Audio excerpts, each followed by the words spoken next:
Hey guys, welcome back to the Abyss. Today we're not just talking about pirates. We're talking about empire, about power, and about how everything you thought you knew about rough men ruling the seas is a lie. Because the biggest fleet, the most feared commander the world had ever seen, wasn't a man at all. This is the story they don't want you to know. The one where a woman born with nothing built an empire on salt water and blood. She commanded a navy larger than nation-states could muster, and somehow got the actual emperor to blink first. She didn't swing from a rope like some footnote. She retired, rich, respected, and history still doesn't quite know what to do with her.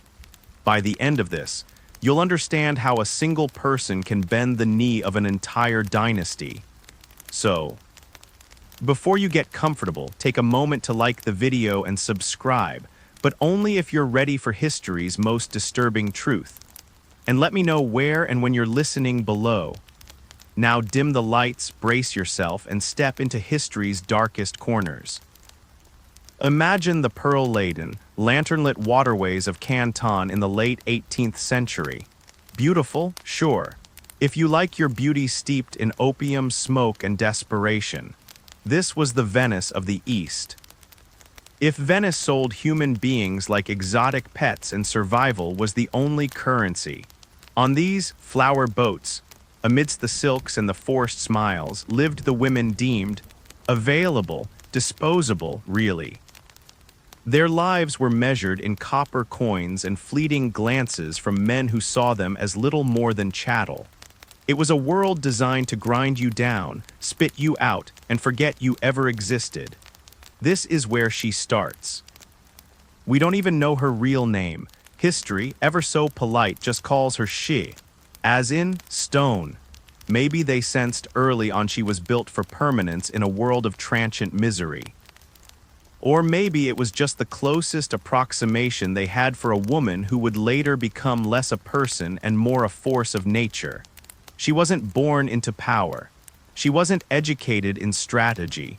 Her classroom was the humid rocking deck of a pleasure boat, her lessons the brutal realities of exploitation. But even here, in the absolute nadir of societal standing, some people just see things differently, while others surrendered to the current. She was watching the tides, the currents, the men, learning their weaknesses, their desires, the predictable patterns of their greed and their cruelty. The smell of the river mud, the cloying perfume, the metallic tang of fear, it was all data.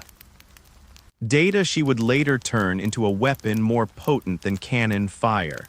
She was less a flower and more a seed dropped on concrete, determined to crack the world open just to see the sun.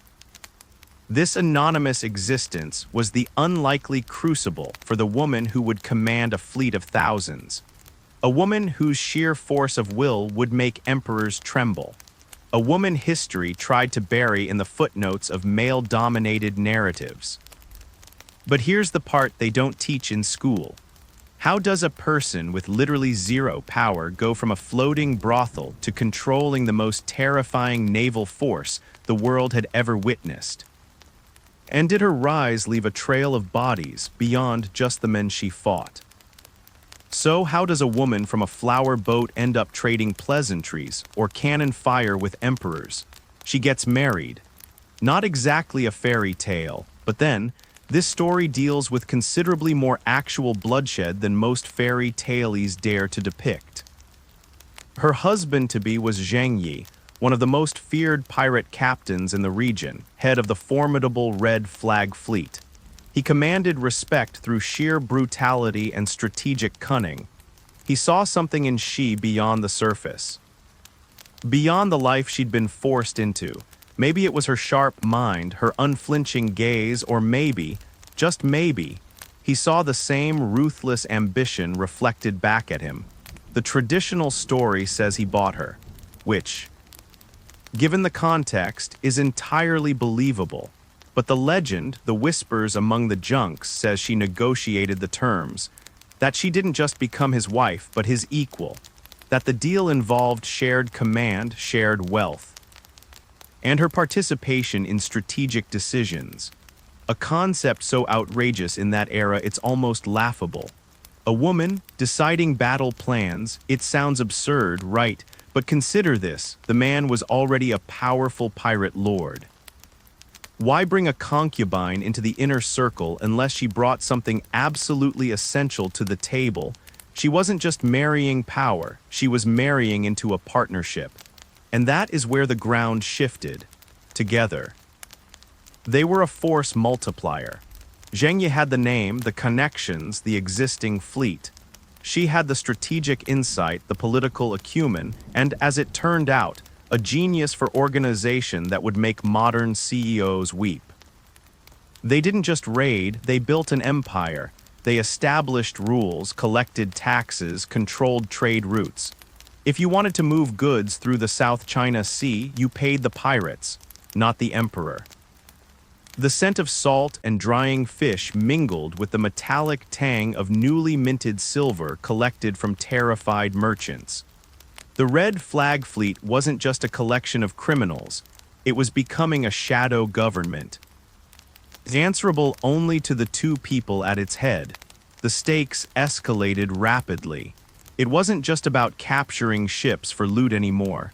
It was about territorial control. About challenging the authority of the mighty Qing dynasty itself. The flower boat girl and the pirate lord were drawing a line in the water, daring the dragon throne to step across it. They started absorbing other pirate fleets, offering them protection and profit under the banner of the Red Flag. Dissenters were dealt with swiftly, brutally, often left as chum for the sharks, a grim warning bobbing in the waves. The sound of cannon fire became less a surprise, more a regular chime on the horizon.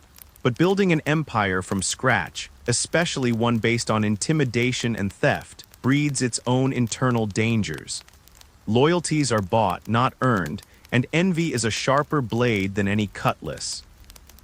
Ching Shih and she were building something vast, terrifyingly efficient, but there were rats in the hull, watching, waiting. What happens when the man at the helm suddenly disappears? Does the empire crumble? Or does the woman everyone underestimated finally show them what true power looks like? Then, just like that, the architect was gone, lost at sea, drowned in a typhoon, the official story goes. Ching Shih, the feared pirate lord, swallowed by the very element he claimed to master. One moment, absolute power, the next. Just flotsam, a grim irony, wouldn't you say? Here's a man who cheated death, who stared down the emperor, who built an empire from the waves only to be taken by. Bad weather, or was it? The seas have a way of keeping secrets. And a vast pirate fleet is a nest of vipers. Opportunity smells a lot like saltwater and fresh betrayal. His death created a vacuum that hissed like a cannon fuse. Suddenly, the woman everyone saw as the strategist behind the throne was exposed. Vulnerable, a widow in a world that measured power in muscle and ruthlessness. The fleet wasn't a single entity, it was a coalition of captains. Each with their own ambitions, their own ships, their own blood debts. They had followed Ching Shih, now his chair was empty, and they saw their chance. The air on the main deck thickened with unspoken challenges, with the glint of eyes measuring her resolve. The rocking of the ship felt less like movement and more like a slow, deliberate testing of her balance. The obvious successor was Ching Shih's adopted son, Chung Po Tsai, a skilled commander in his own right, popular with the men. Groomed for leadership, the captains expected him to step up, or perhaps for a council of elders to form, carving up the spoils. What they didn't expect was the widow to simply take over, just like that, no hesitation. No tears, just a cold, hard assessment of the situation and an immediate assertion of command that would have made her dead husband proud, or perhaps terrified. She moved with a speed and decisiveness that stunned everyone. She didn't just step into Ching Shih's shoes, she redefined the role. She leveraged her partnership with Ching Shih, reminding the captains often with a chillingly calm threat that she knew everything. Where the treasure was buried, who owed what loyalty? Where the skeletons were hidden, both literal and metaphorical. She had been watching, listening, learning. She had the records, the codes, the master plan. The supposed flower boat girl had been running the numbers, charting the course, and holding the real power all along. But knowledge isn't enough when faced with blades and ambition. She needed a fist to match her brain. And this is where the story takes another twist that history often glosses over. To secure her position, she didn't just rely on fear. She made an alliance, a crucial, unexpected partnership that would cement her rule and allow the Red Flag Fleet to reach its terrifying zenith. But who would dare align themselves with a woman against a tide of ambitious pirate lords? And what was the price of that loyalty? The air wasn't just thick with salt water, it was practically humming with anticipation and barely suppressed violence. The captains, these grizzled, scarred wolves of the sea, were waiting for the widow to falter, for the fleet to splinter. What they got instead was a masterclass in power consolidation that would be studied in business schools. If history had the guts to put a pirate queen on the curriculum, she didn't just step up. She seized the reins with an iron grip that surprised everyone who thought her power was merely reflected glory. Her first move was audacious, even by pirate standards. She formed an alliance with Chung Tsai, the adopted son. The expected heir, but this wasn't just a political alliance, she married him. Yes, the powerful widow, decades older than the charismatic adopted son, solidified her control through marriage. The captains probably sputtered into their grog. This move wasn't about romance. It was a brutal, brilliant power play. It neutralized the most obvious rival, brought his loyal captains under her direct command, and presented a united front that dared anyone to challenge it. The Whispers likely called it scandalous. She called it efficient. With Chung Po at her side, acting as her enforcer and commander, she implemented a code of laws so strict, so utterly ruthless. It made previous pirate rules look like suggestions. This wasn't the Wild West, this was a totalitarian regime on water. Plundering was authorized, but only under command. Any pirate who raided alone or stole from the common villagers who supplied them, death. Anyone who received goods and didn't register them for inspection, death. Hiding plunder was punishable by flogging. Repeat offenders got their ears sliced off. Discipline wasn't enforced, it was absolute, but the most famous, and perhaps most telling, rule concerned female captives. If a pirate captured a woman and decided to take her as his wife, the marriage had to be registered, and he had to be faithful. Any sexual assault on a captive woman was punishable by death. Let that sink in. In a world where women were currency, where rape was a standard part of conquest, a pirate queen outlawed it among her own terrifying ranks. It wasn't about morality, it was about control, about establishing order, about projecting an image of terrifying, yet predictable, authority. The smell of fear on captured merchant ships was now mixed with the grudging respect of her own crew. Under her command, the Red Flag Fleet exploded in size and power. They weren't just pirates anymore. They were a maritime nation unto themselves. Estimates vary wildly, but at its peak, she commanded over 1,800 ships and anywhere from 80,000 to 150,000 pirates, sailors, women and children. To put that in perspective, the British Royal Navy, the undisputed superpower of the seas at the time, had fewer ships globally. Her fleet controlled ports, levied taxes, and choked imperial trade routes with impunity. The sound wasn't just cannon fire anymore. It was the rhythmic creak of tens of thousands of ships moving as one terrifying entity.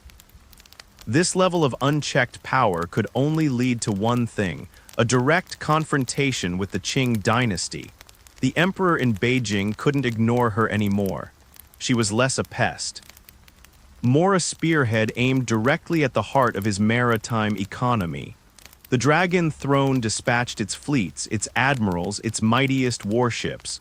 But the results were unexpected. The Emperor sent his best, and she chewed them up and spat them out. Why did the seemingly invincible Imperial Navy fail so spectacularly against a woman who started her life on a flower boat? And what desperate measures would the Son of Heaven resort to when conventional warfare failed? The Emperor, the Son of Heaven, ruler of the Middle Kingdom, sat miles inland, surrounded by silk and incense, while his coastal provinces bled.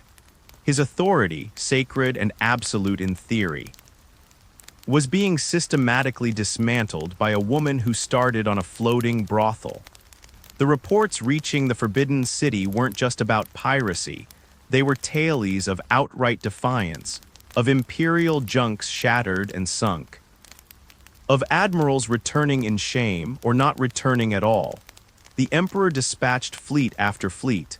He sent his most decorated commanders, ships bristling with cannons, banners proclaiming imperial might, and time after time, they met the Red Flag fleet and were utterly, embarrassingly routed. Why? How does the world's oldest continuous empire fail to defeat a bunch of sea thugs? Several reasons, none of which the Emperor probably wanted to hear. His navy was built for riverine patrols and coastal defense, not fighting a mobile, massive, incredibly well-coordinated enemy fleet on the open sea. Imperial ships were often larger, yes, but also slower, less maneuverable. The pirates, in contrast, used smaller, faster junks in massive swarm attacks, overwhelming the bigger ships with sheer numbers and agility. Trying to catch Ching Shih's fleet was like trying to catch a cloud of angry, armed mosquitoes with a brick. An absurd comparison, perhaps, but disturbingly accurate. Moreover, the Imperial Navy was riddled with bureaucracy, corruption, and a lack of real combat experience against such a formidable foe. Admirals got their positions through connections, not competence.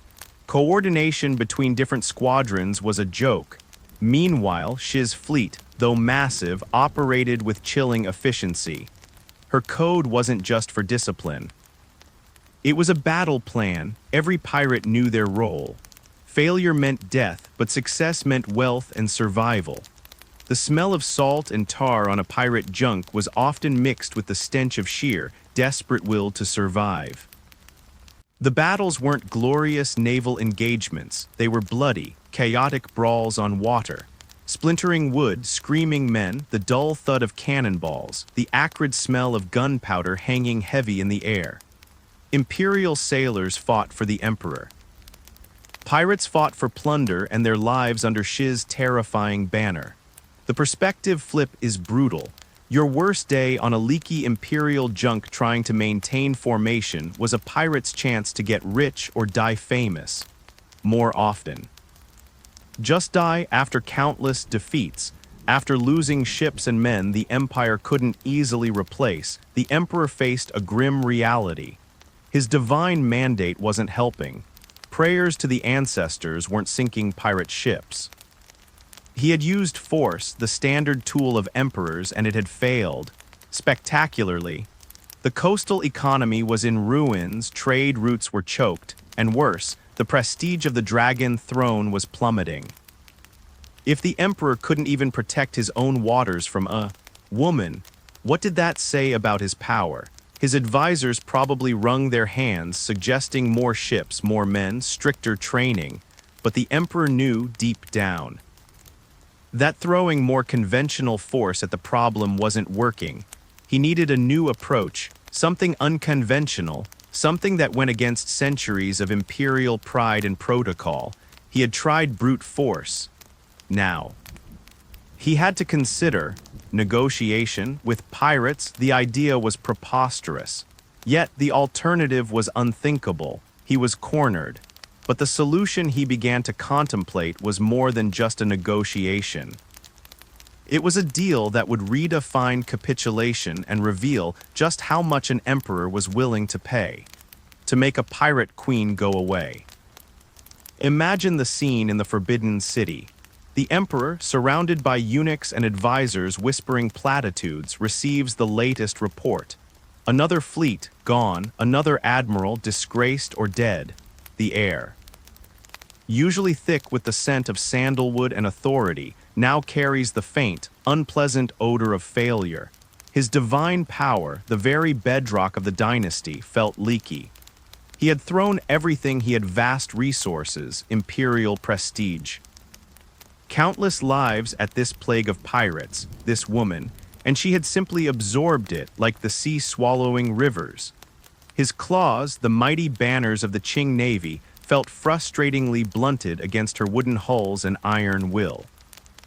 What do you do when your overwhelming force is simply overwhelmed? When your best isn't good enough, you look for outside help, obviously, because nothing says powerful emperor like calling in foreigners to do your dirty work. The emperor turned to the Portuguese based in Macau. Centuries of uneasy coexistence suddenly had a purpose. Here, the emperor effectively said, take vast sums of money, take ships, just please, for the love of the ancestors. Make this woman go away. It was less a request, more a plea disguised as an imperial command. So the Portuguese sent their ships, their seasoned sailors, their European tactics. This was it, surely. Modern naval power versus improvised pirate fleets, a foregone conclusion, except it wasn't. Ching Shih met the combined imperial and Portuguese forces not with fear, but with calculated aggression. She lured them into complex coastal waterways she knew intimately, used her smaller ships to swarm and outmaneuver the European vessels, and fought with a ferocity that stunned the professional sailors. The result? Another humiliating defeat for the forces arrayed against her. The Portuguese slunk back to Macau, nursing their wounds and their disbelief. Even European cannons couldn't blast away the problem of Ching Shih. The stakes weren't just about trade anymore. They were about the legitimacy of the Qing dynasty itself.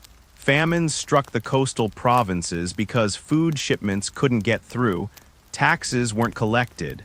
The people, seeing the emperor powerless, started to question his divine right to rule. The subtle scent of rebellion was beginning to mix with the ever-present smell of saltwater and decay from burned ships. The emperor was trapped. He couldn't defeat her. And he couldn't afford to ignore her. Every conventional path had led to a dead end, often literally. So the unthinkable began to be whispered in the halls of power. What if they didn't fight her? What if they talked to her? The very idea was anathema. Emperors did not negotiate with bandits, with rebels, with women. It was an unimaginable loss of face, a stain on the imperial dignity that might never be washed clean. But the alternative was potentially the slow collapse of his coastal empire. Humiliation versus annihilation, a grim choice for a son of heaven. The decision was made, shrouded in secrecy and shame. They would approach the pirate queen. But what demands could a woman who held an empire by the throat possibly make? And how much of his divine authority would the emperor have to surrender just to survive? Silence fell over the court, heavy and stifling, punctuated only by the rustle of impossibly expensive robes. The suggestion hung in the air like a bad omen: negotiate with pirates, with her. The shame was a physical weight, pressing down on the assembled officials, on the emperor himself. Centuries of imperial dignity, of absolute authority, reduced to making a deal with bandits. It felt less like strategy and more like surrender. Dressed up in bureaucratic language, the scent of the refined court felt utterly alien to the reality crashing against the coast, the stench of salt water and blood. The emperor, whose word was supposed to be law across the vast empire, was effectively being held for ransom by a woman who once served tea on a boat. The sheer, brutal irony of it was probably lost on everyone in the room, too focused on the potential loss of their own heads. But the truth was undeniable. Force had failed. Alliances had failed. The cost, in lives and economic ruin, was simply too high. This wasn't just a military problem anymore. It was an existential threat to the dynasty's credibility. How can you rule the land if you can't even control the water just off your shore? So, emissaries were dispatched. Not in grand warships, but smaller, faster vessels. Traveling under flags of truce that must have felt utterly humiliating to raise. Their mission: approach the pirate queen, offer terms that wouldn't involve chains and execution docks, but amnesty, titles, wealth, the pirates. On their end must have thought it was a joke at first. The dragon throne begging for peace, the absurdity of it was breathtaking. From the deck of a pirate junk, staring across the waves at the distant, gilded coast. The emperor's desperation must have felt like a victory all its own. Your worst day receiving a counteroffer on a used cart. Try being an imperial envoy facing down the woman who sank your navy, asking her what she wants. Ching Shih received the overtures with her usual cool calculation. She wasn't surprised. She knew her power. She knew the corner she had painted the emperor into. She hadn't just fought his navy. She had strangled his economy and eroded his authority. She held the winning hand, and she intended to play it for everything it was worth. The negotiations weren't just about stopping the fighting. They were about rewriting the rules of power in the South China Sea. They weren't talking surrender, they were talking terms. Her terms. But dealing with an empire is tricky, even when you're holding a sword to its throat. There were layers of bureaucracy, political maneuvering, and ingrained pride that needed to be navigated. And within her own fleet, among her thousands of hardened pirates, there were those who didn't trust the emperor's word. Who preferred the freedom of the sea to any landlubber's promise. Could she control her own vast, unruly force during delicate negotiations? What concessions would the emperor demand in return for acknowledging a pirate queen? And would the deal leave her exposed, or cement her legend forever? The imperial emissaries, sweating in their elaborate silks on the deck of a relatively small ship, finally reached the heart of the Red Flag Fleet. Imagine the sheer terror, sailing into the enemy's stronghold, passing ship after ship. Cannons silent but menacingly pointed, thousands of eyes watching them, the air thick with the smell of unwashed bodies, drying fish, and the metallic tang of blood from recent raids. It wasn't just entering a harbor. It was entering the belly of a beast. Their mission: convince the beast to lie down and be petted. Good luck with that. They were brought before Ching Shih, not on a gilded throne, but likely on the deck of her command ship. Surrounded by her hardened captains and personal guard. No soft fabrics, no perfumed air. Just the raw wood of the deck, the endless horizon, and the implicit threat of instant death for any misstep. She didn't play the part of a refined lady. She embodied the power she had seized. She was the authority here, the one who had brought an emperor to his knees. The messengers probably fumbled with their scrolls. Their carefully rehearsed speeches about imperial benevolence sounding hollow against the vast, silent power of her fleet. Her demands were audacious. She didn't ask for a pardon. She demanded amnesty for herself and all her pirates. Not just forgiveness, but a complete wiping clean of the slate. No trials, no punishments, as if their years of piracy, murder, and crippling the empire's economy had simply not happened. She also demanded that her officers be integrated into the imperial navy, given rank and position. Can you imagine? Pirates, mass murderers by the emperor's own definition, suddenly given uniforms and official titles. It's the historical equivalent of appointing your biggest drug lord as head of the DEA. She didn't stop there. She demanded the right to keep the vast wealth they had accumulated. The silver, the gold, the looted goods, all theirs legally. She wasn't giving back the treasure, she was getting the emperor to sign off on her keeping it. And for herself and Chung Po Tsai, she demanded not just freedom, but wealth and status.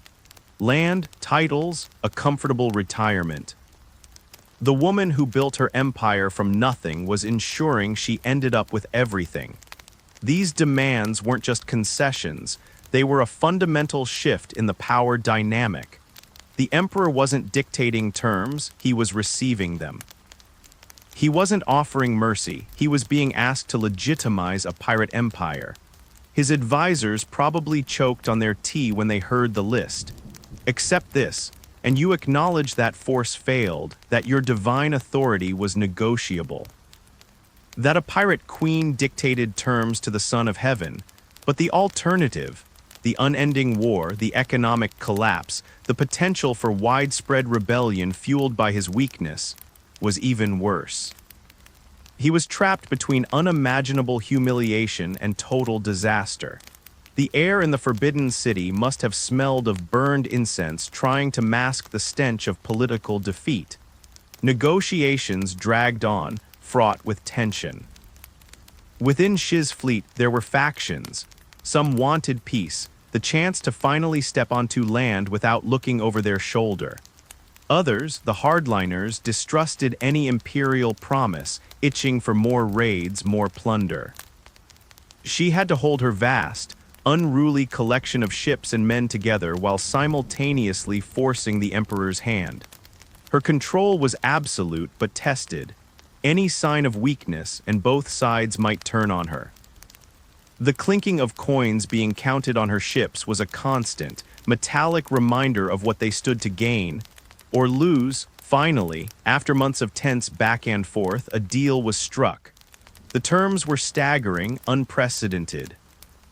The emperor agreed to most of her demands, bending the knee in a way no Chinese emperor had ever done to an internal foe of this magnitude. The Red Flag Fleet, this terrifying force of nature, would be disbanded. Its ships would be surrendered, its pirates would be granted amnesty. She and Chung Po Tsai would be pardoned, given wealth, and allowed to live out their lives in peace. But the devil, as always, was in the details.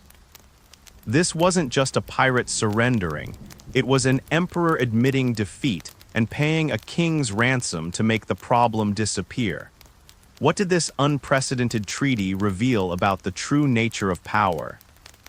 And did the woman who outsmarted an empire actually find peace, or just a different kind of cage? The day arrived, not with the roar of cannons, but with a tense, almost unnatural quiet. The imperial emissaries, likely still pale from their voyage into the heart of the beast, stood on the deck as the Red Flag Fleet, vessel by vessel, formally submitted. Imagine the sight, thousands of ships, the scourge of the South China Sea, the terror of merchants and emperors alike, lining up not for battle, but for paperwork. The smell of the sea was still there. Sharp and ever-present, but mixed now with the scent of anticipation, relief, and perhaps a faint, lingering whiff of defiance. The red flag, that terrifying symbol of unchecked power, was lowered, replaced by the dragon banner of the Qing. It should have felt like a total victory for the emperor, but victory usually doesn't involve paying off your enemy. The terms of the amnesty, formally agreed upon, were mind-boggling. Roughly 17,000 pirates, including women and children, received full pardons. 17,000 people, responsible for staggering death and destruction, were just let go. No trials, no prisons, no punishments for past atrocities. Their crimes, vast and numerous, simply vanished in a puff of imperial ink. It's the historical equivalent of saying, "Oops, our bad, carry on." A shock stat with a twist. The cost of capturing them would have been astronomical. The cost of simply letting them walk away was less. For the emperor, it was about ending the bleeding, regardless of how messy the band-aid was. She and Chung Po Tsai didn't just receive amnesty, they were elevated. Ching Shih was given a title in the Imperial Navy, a captain, if you can believe it, and assigned a command. Yes, the former pirate prince was now officially working for the emperor. Tasked with hunting the few pirates who didn't accept the amnesty, a grim irony that would be hilarious if it wasn't so drenched in blood. She herself received wealth and status, allowed to keep her personal fortune, accumulated through years of plunder. She wasn't just pardoned, she was integrated into the very system she had fought. The sound wasn't cannons anymore, it was the clinking of her newly legitimized silver. The disbanding of the fleet was a logistical marvel, a testament to Shih's organizing genius, even in retirement. Ships were inspected, weapons surrendered or perhaps strategically misplaced, and the thousands of former pirates dispersed. Some joined the Imperial Navy under Ching Shih. Others returned to coastal villages, presumably with significantly fatter pockets and terrifying stories.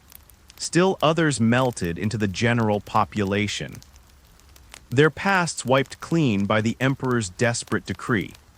The sheer scale of integrating this many armed, violent individuals back into society without mass chaos or continued rebellion was unprecedented. This wasn't just a pirate surrender, it was a political earthquake. It showed that the mighty Qing dynasty, for all its pomp and power, could be forced to compromise, to make deals that went against its foundational principles. It set a precedent, a dangerous idea that maybe, just maybe, if you became a big enough problem, the emperor wouldn't crush you, he'd cut a deal. The perspective flip is sharp. From the imperial court, it was a humiliation. From the coast, it was a pragmatic, if unsettling, peace. From the pirates' perspective, they'd won, they'd held an empire hostage and walked away free and rich. The smell of freshly signed treaties was sweeter than any plunder. So the pirate queen, the terror of the South China Sea, didn't die in a blaze of glory or swing from a gallows. She didn't disappear into obscurity. Instead, she walked away not just free, but rich, respected in a terrifying kind of way. And with her place in history secured, whether the emperor liked it or not, the deal was done. The fleet was disbanded. Peace, of a sort, returned to the waters, but history, ever the trickster, rarely gives you a clean ending. Because while the cannons fell silent and the flags changed, Ching Shih's story wasn't over, not by a long shot, and what she did after becoming a respectable citizen was perhaps even more audacious than her time as a pirate queen. So the red flag fleet was gone, dissolved, washed away by a tsunami of imperial pardons and cold, hard cash. The emperor breathed a sigh of relief. The coastal merchants cautiously resumed trade. And the world expected the former pirate queen to, what?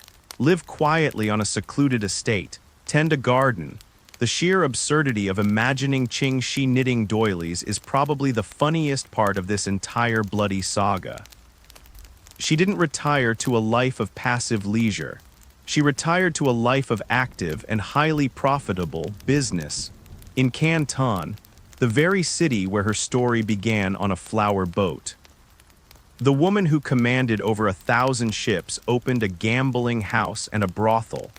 A legitimate business, funded by the emperor's concession and run with the same ruthless efficiency she applied to piracy. Think about the grim irony.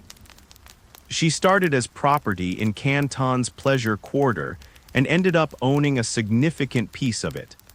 The smell of incense and desperation on those flower boats was replaced by the scent of expensive wine, tobacco, and the nervous sweat of high-stakes gamblers.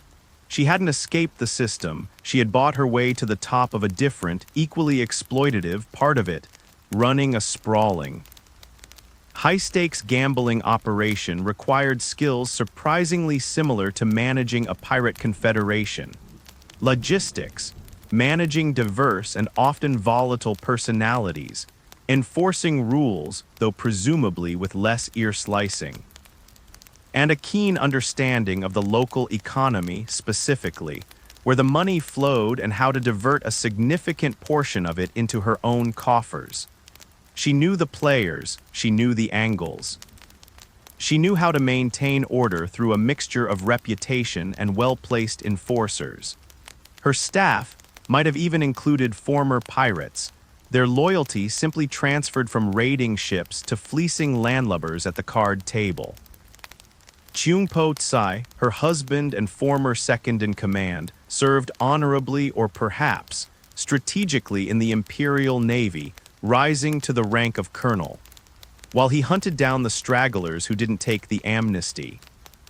She managed their considerable wealth and influence from her base in Canton. It's not hard to imagine her establishment being a hub of information, a place where power brokers and former pirates mingled, where deals were struck, and where the woman who once terrified the seas still held considerable sway. The imperial court might have thought they had neutralized her, but she had merely changed her arena of operation. Ching Shih lived a long life. Dying in her 60s, a wealthy and respected or perhaps wisely feared businesswoman, she didn't hang, she didn't get assassinated, she didn't disappear in a storm. She beat the system not by destroying it, but by forcing it to include her. Her ending is a brutal reality check on romantic notions of justice. Sometimes, the villain wins. Sometimes, the most notorious pirate in history ends up running a successful business funded by the empire she crippled. The historical record is clear, yet often hesitant to emphasize this final, audacious act. But here's the part they still struggle to reconcile. If this was such a victory for the emperor, why did he have to pay so much? And what did her peaceful retirement truly cost the dynasty in the long run? The emperor got his peace. The Red Flag fleet was dissolved, its ships added to the Imperial Navy, a dubious upgrade given the state of that navy, and its pirates officially went home. The coast, for the first time in years, wasn't constantly under threat of immediate, overwhelming pirate attack. Trade picked up, the ports reopened, and the illusion of imperial control was restored. From the gilded halls of the Forbidden City, it must have looked like a victory. A cunning piece of statecraft where the Son of Heaven, in his infinite wisdom, chose diplomacy over continued bloodshed. A false comfort reversal, if there ever was one. They paid a king's ransom to make the problem disappear, and convinced themselves they'd won. But peace bought at the point of a sword, or, in this case, over 1,000 swords and cannons, isn't real peace. It's just a temporary ceasefire dictated by the stronger party. And in this exchange, the stronger party wasn't the emperor. The price he paid wasn't just the wealth he forfeited or the positions he granted. The true cost was the irreparable damage to his authority. He had shown the world, and more importantly, his own people, that the Dragon Throne could be forced to compromise with rebels. That if you were powerful enough, if you inflicted enough pain and economic damage, the emperor would eventually blink. This precedent, this admission of weakness disguised as magnanimity, echoed for decades. The Qing dynasty, already facing internal strife and external pressures, had just given a masterclass to every potential rebel group, every disaffected warlord, every ambitious leader waiting in the wings. Raise enough hell and the emperor will deal. The smell of stability was superficial, masking the rot that had been exposed at the core of imperial power. The sound wasn't just cautious trade. It was the distant, growing murmur of future rebellions who had learned a valuable lesson from a pirate queen. Think about the grim irony. The emperor, tasked with upholding celestial order, validated chaos. He legitimized illegitimacy. He spent vast sums to quiet one problem, but in doing so, sowed the seeds for countless others. His divine right felt a little less divine when it had to be propped up by a deal with a former prostitute and her pirate husband. The connection bomb here is devastating. This isn't just ancient history. This pattern governments making desperate deals with powerful criminal or rebel groups to maintain a facade of control happens today. We just use different words for it. Ching Shih didn't just secure her own future, she subtly altered the trajectory of an empire. She proved that power wasn't just about official titles and vast armies, it was about control. Leverage and the willingness to be utterly ruthless. She exploited the system's weaknesses, not from the outside trying to break in, but by forcing the system to bend around her. Her gambling house in Canton wasn't just a retirement plan. It was a permanent monument to her victory, a physical location where the wealth she took from the emperor was openly displayed and multiplied. But even in retirement, surrounded by her riches and relative safety, the woman who commanded tens of thousands must have faced a different kind of challenge. The sea was gone, the battle's over, but the habits of command, of constant vigilance, wouldn't simply vanish. Did the peace she fought so hard for ever truly settle upon her? And what happens when the ultimate prize isn't just wealth or power, but something far more elusive, something the emperor couldn't grant her with all his divine authority? So there she was, Ching Shih, the woman who had brought the mightiest empire in the East to its knees, the commander of a fleet larger than most navies, the terror of the seas, running a gambling house in Canton. The scent of saltwater and gunpowder replaced by the heavy perfume of courtesans, the clinking of dice, and the murmur of high-stakes bets. Her battle strategies now focused on the turn of a card, the roll of the bones. It's a switch so jarring, so utterly unexpected, it almost feels like a punchline history delivered centuries late. She didn't just run a gambling house, she ran the gambling house, and likely the brothel. With the wealth she had extracted from the emperor, she established herself as a major player in Canton's complex, often dangerous, underworld economy. It was legitimate only in the sense that the government, having granted her amnesty and taken her bribes, both overt and subtle, chose to look the other way. The same shrewdness she used to outmaneuver imperial fleets was now applied to outmaneuvering local officials and rival business owners. She was less a retired pirate queen and more a formidable crime boss, albeit one with an imperial pardon in her back pocket. A modern mirror. The line between organized crime and legitimate business often depends solely on who has the power to draw it. Cheung Po Tsai, her husband, continued his career in the Qing Navy. He rose through the ranks, eventually becoming a colonel, even participating in actions against the remaining small pirate groups who hadn't signed Shih's grand amnesty. The former pirate prince, now an agent of the very empire he once ravaged.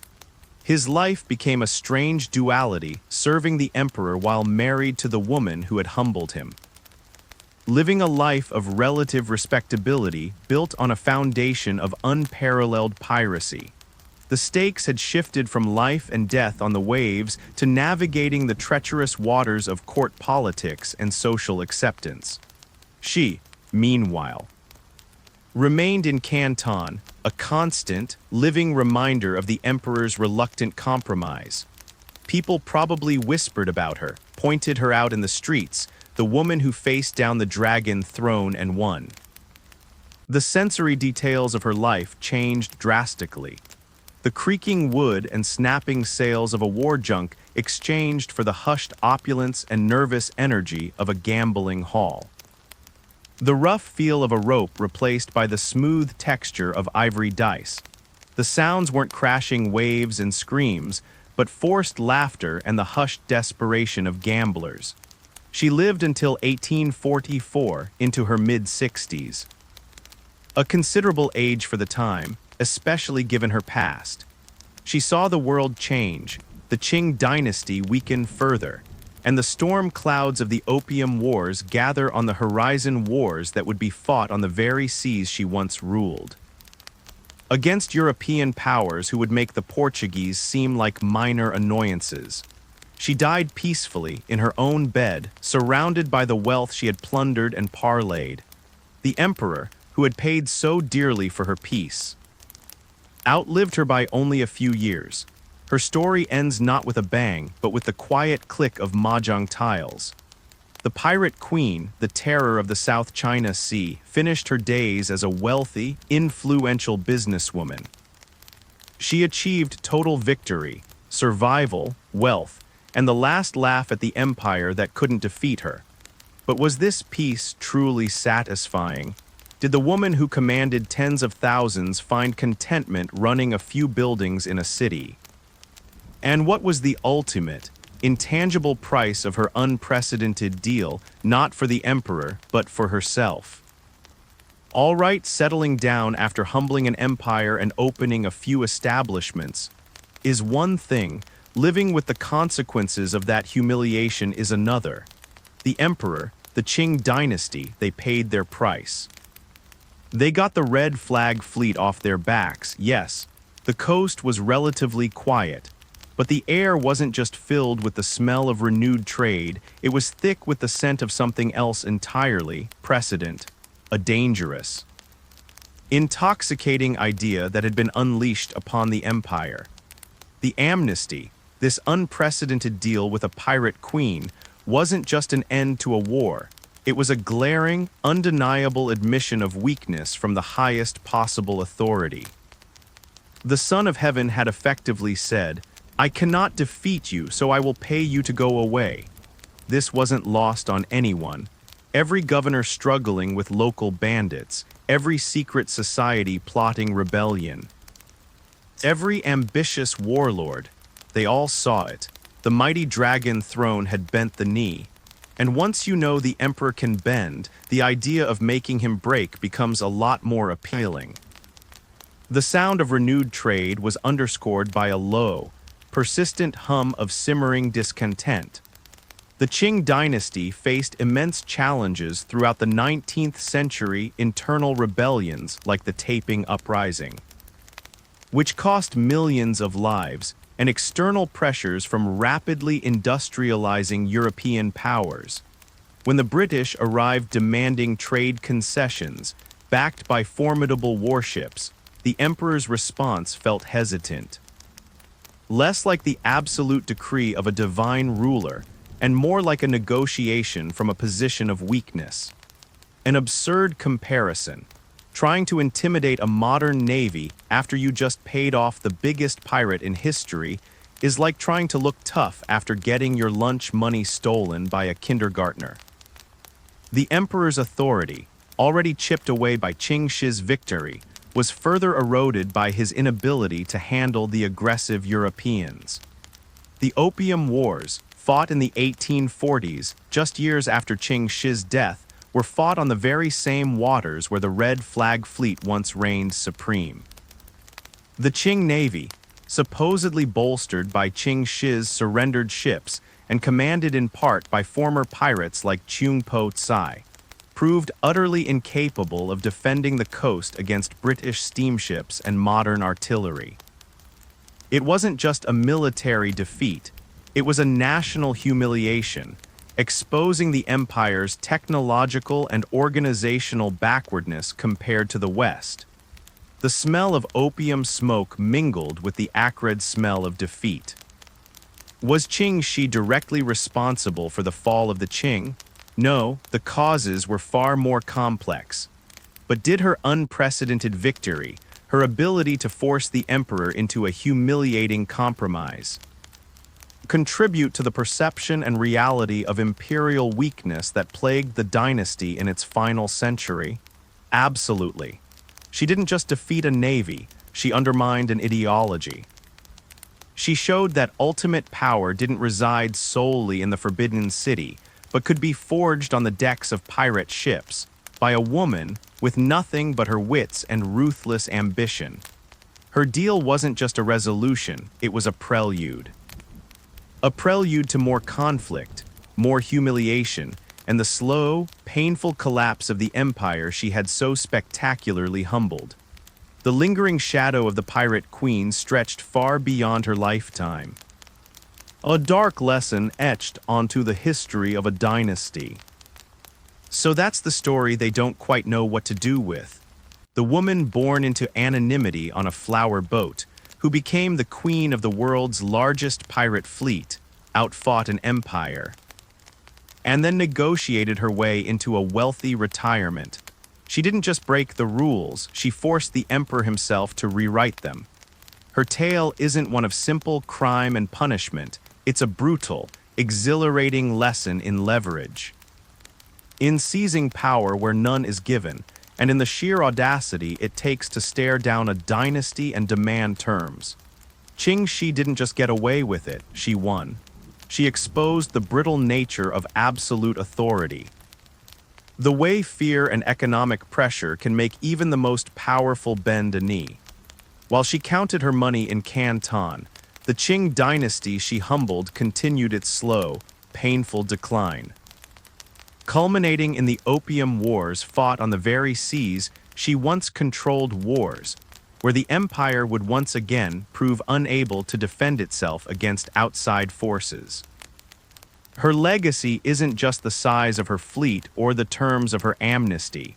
It's the uncomfortable truth that sometimes the most effective way to deal with a system isn't to overthrow it, but to force it to make you an offer it can't refuse. This wasn't the last time someone from the fringes would challenge an empire and change history in unexpected ways. The patterns are always there, hidden in plain sight.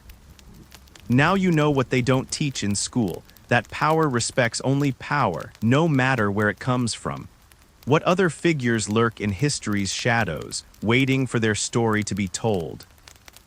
Join me next time when we pull back the curtain on another truth they tried to bury.